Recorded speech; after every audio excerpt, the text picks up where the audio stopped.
ព្រោះស្រីម្នាក់នេះមែនទេម៉ាក់កំពុងនិយាយពីអីកុំនិយាយធ្វើមើលតែម៉ាក់មិនដាល់ចិញ្ចឹមឯងបាទតែមិនមែនផ្ដាច់ពាក្យព្រោះនាងទេនិយាយប្រាប់ប៉ាម៉ាក់ក៏ប៉ាម៉ាក់មិនយល់ពីចិត្តខ្ញុំដែរ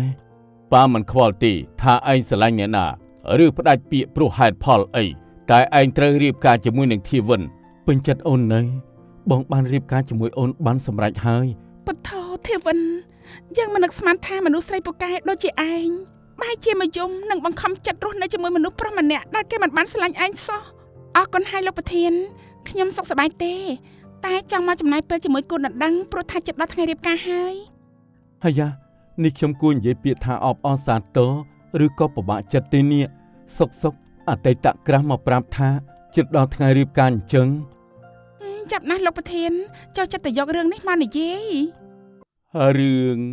អាណិតព្រោះស្រឡាញ់ភាគទី11ក្រោយមីលាចាក់ចេញពីបន្ទប់សម្រាប់ព្យាបាលរបស់ភក្តីព្រោះស្រីម្នាក់នេះមែនទេម៉ាក់កំពុងនិយាយពីអីកុំនិយាយធ្វើមើលតែម៉ាក់មិនដាល់ចិញ្ចឹមឯងស្រឡាញ់មនុស្សស្រីម្នាក់អំបញ្ញមិញមែនទេទើបបានជាចង់ផ្ដាច់ពាក្យជាមួយកូនធីវិនបាទតែមិនមែនផ្ដាច់ពាក្យព្រោះនាងទេនិយាយប្រាប់ប៉ាម៉ាក់ក៏ប៉ាម៉ាក់មិនយល់ពីចិត្តខ្ញុំដែរប៉ាមិនខ្វល់ទេថាឯងស្រឡាញ់អ្នកណាឬផ្ដាច់ពាក្យព្រោះហេតុផលអីតែឯងត្រូវរៀបការជាមួយនឹងធីវិនហើយប៉ានឹងត្រឡប់ទៅភ្នំពេញដើម្បីនិយាយពីរឿងរៀបការរបស់ឯងឲ្យកាន់តែលឿនជាងមុនទៅទៀតប៉ាតោះម៉ាក់វាអាចទៅនិយាយរឿងរៀបការជាមួយអ្នកដន្លងពូរតនាក៏បានចាក់ចេញទៅធីវិនក៏បានជួលទៅមើលថែភក្តីវិញពេញចិត្តអូននៅបងបានរៀបការជាមួយអូនបានសម្រេចហើយពេញចិត្តអូននៅចាពេញចិត្តណាស់អូនត្រឡប់ទៅផ្ទះបន្តិចសិនហើយណាទៅដកងូតទឹកហើយនឹងសម្រាប់បន្តិចបើបងមានការអ្វីចាំបាច់បងអាចខំមករកអូនបានធីវិនក៏ចេញទៅនៅតាមផ្លូវនាងបើកឡានត្រឡប់ទៅផ្ទះភក្តីទាំងទឹកភ្នែកពធធីវិនយើងមិននឹកស្មានថាមនុស្សស្រីពូកែដូចជាឯងបែរជាមកយំនិងបង្ខំចិត្តរស់នៅជាមួយមនុស្សប្រុសម្នាក់ដែលគេមិនបានស្រឡាញ់ឯងសោះតើវាថោកទាបដល់កម្រិតណាទៅធីវិនអើយខ្ញុំស្អប់ឯងពេលនេះណាពេលទៅដល់ផ្ទះក៏មានសំឡេងទូរស័ព្ទមួយតាក់ទងមកកាន់ធីវិន Hello កញ្ញាធីវិននេះប្រុងមិនមកធ្វើការងារទេហ៎ជម្រាបសួរលោកប្រធានខ្ញុំដូចជាយកម៉ោងការងារដែលខ្ញុំថែមកន្លងមកជំនួសជាថ្ងៃឈប់អស់ហើយលោកប្រធានអាចសម្រាប់បានប្រហែលជាមួយខែដែរហើយការងារសំខាន់ខ្ញុំក៏អាចបង្ហាញរួចរាល់ជាពិសេសខ្ញុំនៅតែបន្តធ្វើការងារពីផ្ទះដដែលចាបុគ្គលិកគំរូខ្ញុំដឹងថាធីវិនមុននឹងឈប់មិនដែលបណ្ដោយឲ្យការងាររញ៉េរញ៉ៃទេគ្រាន់តែថាបាត់បុគ្គលិកដែលធ្វើការសកម្មម្នាក់ទៅក្រុមហ៊ុនដូចជាខ្ជិលមិនសូវមានអ្នកស្រែកប្រាប់ថាលោកប្រធានបញ្ញាប់ឡើងលោកប្រធានគម្រោងនេះយ៉ាងម៉េចដែរខ្ញុំក៏ខលទៅសួរសុខទុក្ខទៅអរគុណហើយលោកប្រធានខ្ញុំសុខសប្បាយទេតែចង់មកចំណាយពេលជាមួយគូដណ្ដឹងព្រោះថាចិត្តដល់ថ្ងៃរៀបការហើយយ៉ានេះខ្ញុំគួរនិយាយពាក្យថាអបអរសាទរឬក៏ពិបាកចិត្តទេនេះសុកអតីតក្រាស់មកប្រាប់ថាចិត្តដល់ថ្ងៃរៀបការអញ្ចឹងចាប់ណាស់លោកប្រធានចូលចិត្តតែយករឿងនេះមកនិយាយ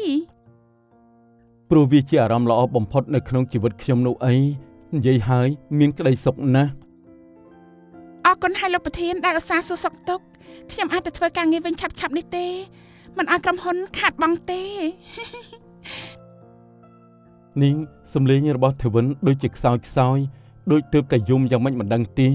មានរឿងអីក្នុងចិត្តចង់សម្រាយប្រាប់មិត្តម្នាក់នេះទេមិនបាច់ចាត់ទុកថាខ្ញុំជាមេអីទេក្រៅពីម៉ោងការងារធីវិនដូចជាមិត្តរបស់ខ្ញុំម្នាក់អញ្ចឹងមិនមានអីទេលោកប្រធានមកទីនេះអាកាសធាតុរៀងត្រជាក់បន្តិចទៅបានជាខ្ញុំរៀងផ្ដាសាយទៅបើមានរឿងអីអាចនិយាយប្រាប់ខ្ញុំបានណាហើយថែទាំសុខភាពផងអរគុណលោកប្រធានអញ្ចឹងប៉ុណ្ណឹងចុះខ្ញុំមិនរំខានធីវិនទេរៀបនឹងដាក់ចុះហើយធីវិនក៏និយាយដោយអារម្មណ៍មិនអស់ចិត្តហើយត្រូវការអ្នករបាយអារម្មណ៍តើខ្ញុំជាមនុស្សស្រីមានតម្លៃឬអត់ហេតុអីក៏សួរបែបនេះមិនអីទេបើលោកប្រធានពិបាកឆ្លើយមិនអីទេអញ្ចឹងជម្រាបលាសិនហើយលោកប្រធាន អេឈប់សិនខ្ញុំមិនទាន់និយាយផងសម្រាប់ខ្ញុំធីវិនមានតម្លៃណាស់ជាមនុស្សស្រីពូកែឆ្លាតជាមនុស្សឧស្សាហ៍ក្នុងការងារខ្ញុំចូលចិត្តមនុស្សស្រីដូចជាធីវិនណាស់ហើយពិតជាមិនអាចបដិសេធអារម្មណ៍ល្អដែលមានចំពោះធីវិនកន្លងមកដែរតែព្រោះខ្ញុំដឹងថាធីវិនមានគូដណ្ដឹងហើយទើបខ្ញុំមិនរញ៉េរញ៉ៃអញ្ចឹងមនុស្សប្រុសចូលចិត្តមនុស្សស្រីពូកែធ្វើការឬពូកែជាក្រានជើងឆ្នាំងពិបាកឆ្លើយបន្តិចព្រោះមនុស្សវាខុសគ្នាហើយចូលចិត្តមួយណាក៏មិនខុសព្រោះដូចនិយាយអញ្ចឹងមនុស្សស្រីយើងខុសគ្នាការដែលយើងរស់នៅជាមួយមនុស្សស្រីបែបណាមានក្តីសុខជាងយើងរើសមួយណាទៅគឺបានហើយចាស់មនុស្សស្រីពីរនាក់ដែលមានទស្សនៈនៃការប្រើជីវិតខុសគ្នាតើអាចរស់នៅជាមួយគ្នាបានឬអត់បានប៉ុន្តែម្នាក់ត្រូវទម្លាក់ចោលរឿងខ្លះដើម្បីគ្នាត្រូវរកចំណុចកណ្ដាលណាមួយដែលអាចទទួលយកទាំងពីរនាក់ហើយយល់ព្រមលះបង់ជូនគ្នាទៅវិញទៅមកដូច្នេះគឺអាចចុះសម្រុងគ្នាហើយអរគុណហើយលោកប្រធានអញ្ចឹងខ្ញុំរំខានពេលវេលាលោកប្រធានទៀតទេធីវិនក៏បានដាក់ទូរស័ព្ទចុះស្អែកឡើងភក្តីបានត្រឡប់មកសម្រាកនៅផ្ទះធម្មតាវិញសប្បាយចិត្តទេបានត្រឡប់មកគេងនៅផ្ទះភក្តីងាកទៅមើលតែផ្ទះរបស់មីលីរកអ្នកគ្រូមីលីមែនទេអត់ទេមិនបានឃើញគេមួយថ្ងៃច្បាស់ជានឹកគេហើយមើលទៅកុំនិយាយមិនឲ្យតម្លៃមីលីបែបនេះអីចូលផ្ទះទៅថ្ងៃនេះជាថ្ងៃធ្វើការគេទៅបង្រៀនបាត់ហើយចូលទៅដល់ក្នុងផ្ទះទីបំផុតបានមកគេងផ្ទះហើយ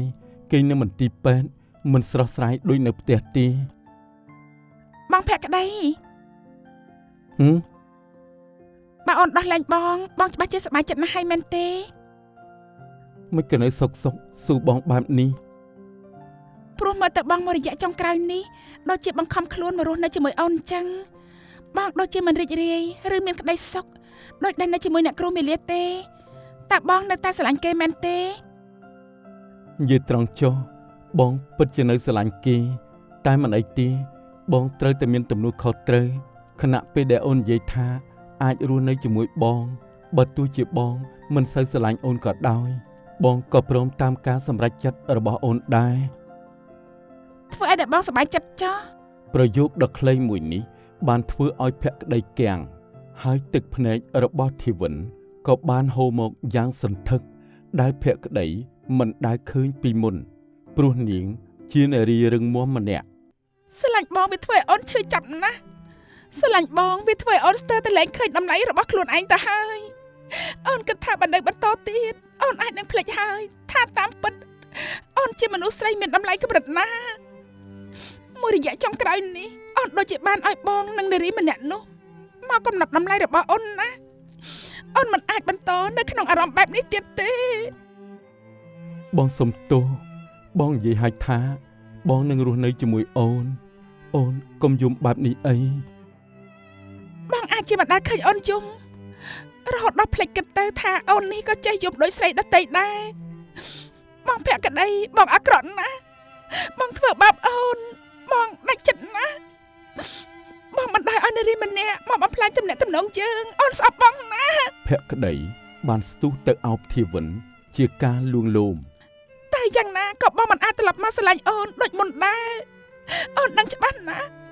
ព្រោះពេលនេះអូនចំពោះបងប្រហែលជាមនុស្សស្រីម្នាក់គួរឲ្យរំខានបំផុត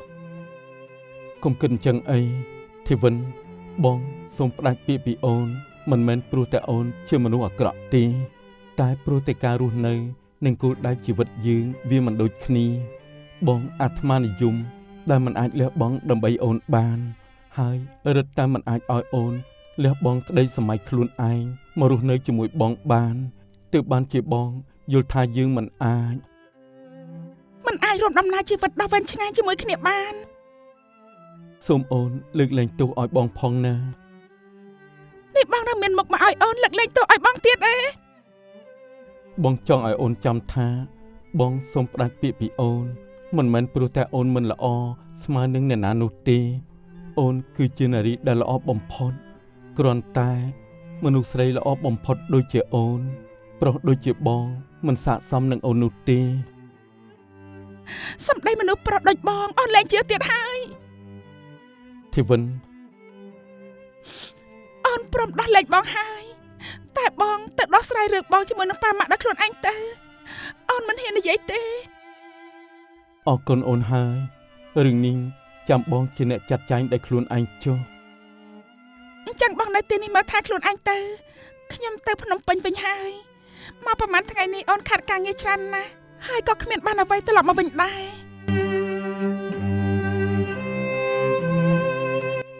ធីវិនក៏បានយកអីវ៉ាន់ឡើងឡាននិងចាក់ចេញទៅនៅតាមផ្លូវនាងត្រហូយំដូចជាមនុស្សឈួតអញ្ចឹងថ្វីបើសម្បកខាងក្រៅរបស់នាងរឹងមាំសម្ដីខ្លាំងក៏ពិតមែន ខ្ញុំចាញ់នាងហើយខ្ញុំពិតជាមិនអាចបន្តពិតមែនបងភក្តីអូនដឹងថាបងមិនបានស្រឡាញ់អូនទៀតទេតែអូនពិតជាចង់ឲ្យបងដឹងណាថាអូននៅតែស្រឡាញ់បងដដែល ក្រឡេកទៅកាន់មីលីវិញនៅហាងរបស់វេហាមីលីហេតុអីប្រហែលថ្ងៃនេះទឹកមុខស្ងួតស្ងាត់ម្ល៉េះមានបញ្ហាអីមែនទេ ហាខ្ញុំនេះណាទឹកមុខស្ងួតស្ងាត់ខ្ញុំធម្មតាតា ធម្មតាណាមុខអញ្ចឹងទេរាល់ដងមុខស្រស់បោះសឹងអីហ្នឹងមិនជឿសួរកញ្ញាមើល មែនហើយបងមេលីបងកាត់អីមែនប្រាប់ពួកខ្ញុំមើលថ្មីបើជួយមិនបានមែនតែអាចស្ដាប់បានអាចជាការហត់នឿយទេដឹង សម្រាប់ខ្លះទៅមីលីកុំខំពេកខ្ញុំបារម្ភពីមីលីនណា មិនអីទេខ្ញុំអូខេតាបងមេលីនិយាយអញ្ចឹងបងនៅផ្ទះចិត្តបងភក្តីមួយរយៈនេះដូចជាបាត់បងធីវិនមិនដែលឃើញគាត់បងដឹងអត់ថាគាត់ទៅណាឬក៏គាត់ត្រឡប់ទៅភ្នំពេញវិញហើយទេដឹងបងមិនដឹងទេរឿងរបស់គេមិនដឹងតែចិត្តខាងគ្នានឹង កុំសួរនាំច្រើនពេកបើចង់ដឹងទៅសួរលោកភក្តីខ្លួនឯងទៅគូដណ្ដឹងគេដឹងហើយ ល្ងាចហើយខ្ញុំទៅផ្ទះហើយ ឈប់សិនមីលីចាំខ្ញុំជូនទៅ មិនអីទេខ្ញុំទៅខ្លួនឯងបាន មីលីក៏ចាក់ចេញទៅឃើញអត់ក្មេងមាត់អត់គម្របនិយាយស្ដីអីមិនចេះគិតសោះ ខ្ញុំនិយាយអីខុសទៅពួកឯងតែងតែអញ្ចឹងឲ្យតែខ្ញុំនិយាយអីដឹងតែថាខ្ញុំនឹងនិយាយអត់គិតអត់គូររហូតតាមពិតណាខ្ញុំនិយាយធម្មតាសោះ ធម្មតាបើមិនចេះគិតនោះអី ត្រូវហើយខ្ញុំវាមិនមែនជាបងមេលីនិយាយស្អីក៏មិនត្រូវចិត្តពូដែរ កុំមកធ្វើនិយាយអន់ចិត្ត ទោះជាខ្ញុំអន់ចិត្តក៏ពូមិនលួងខ្ញុំដែរ ត្រូវហើយបើអន់ចិត្តខុសរឿងលួងធ្វើអីណាមួយឯងមិនប្រពន្ធខ្ញុំផង យេនិយាយស្អីហ្នឹងទៅធ្វើកាយមនុស្សចាស់ឈួតក្មេងលួចស្រឡាញ់ហើយនៅមិនដឹងខ្លួនទៀត ត្រឡប់ទៅរកមីលីវិញពេលដែលដើរទៅដល់ផ្ទះក៏បានឃើញថាភក្តីកំពុងនៅមុខផ្ទះក៏អត់មិនបាននឹងសំណួរដែលកញ្ញាបានសួរ ជម្រាបសួរលោកភក្តីមួយរយៈនេះដូចជាមិនឃើញនាងធីវិនតើគាត់ទៅណាដែរ អូមីលីធីវិនគេត្រឡប់ទៅភ្នំពេញវិញហើយ អូកញ្ញាផ្ដាំឲ្យសួរអញ្ចឹងអរគុណច្រើនហើយ មីលីរៀបនឹងដើរចូលផ្ទះភក្តីក៏និយាយរវាងខ្ញុំទាំងពីរបានចប់ហើយណាមីលីក៏មិនបានខ្វាយខ្វល់ពីរឿងនេះដែរព្រោះនាងបានកាត់ចិត្តពីភក្តីហើយ ចា នាងពិតជាមិនបានចាប់អារម្មណ៍ជាមួយនឹងខ្ញុំទៀតហើយមែនទេតែរវាងយើងទាំងពីរពិតជាមិនអាចត្រឡប់ទៅដូចដើមវិញបានមែនទេភ្លាមនោះក៏មានសំឡេងទូរស័ព្ទរោឡើង នេះបងមិនបាននិយាយរឿងយើងប្រាប់ប៉ាម៉ាក់ទេហេតុអីក៏ពិធីមង្គលការនៅតែចាប់ផ្ដើមហើយកាន់តែលឿនបែបនេះ ហ៎ នេះពិធីរៀបការពន្លឿនមកនៅ3ខែទៀត ថាម៉េចចាំបងឡើងទៅភ្នំពេញនៅភ្នំពេញក្នុងភោជនីយដ្ឋានអាហារជុំក្រុមគ្រួសារ សប្បាយចិត្តណាស់ដែលធ្វើពិធីពន្លឿនបានឆាប់លឿនយ៉ាងនេះដូចគ្នាខ្ញុំរីករាយបារម្ភពីកូនស្រីម្នាក់នេះណាបានរៀបការឆាប់ជាមួយក្មួយភក្តីទៅខ្ញុំក៏បានអស់បារម្ភបន្តិចដែរ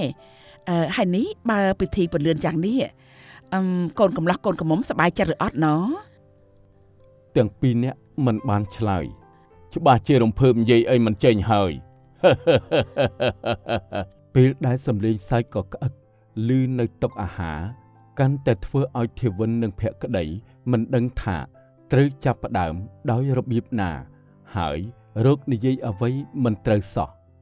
ស្រាប់តែភ្លាមនោះសំឡេងរបស់ធីវិនក៏បាននិយាយឡើង ម៉ាក់ប៉ា គ្រប់គ្នាក៏ស្ងាត់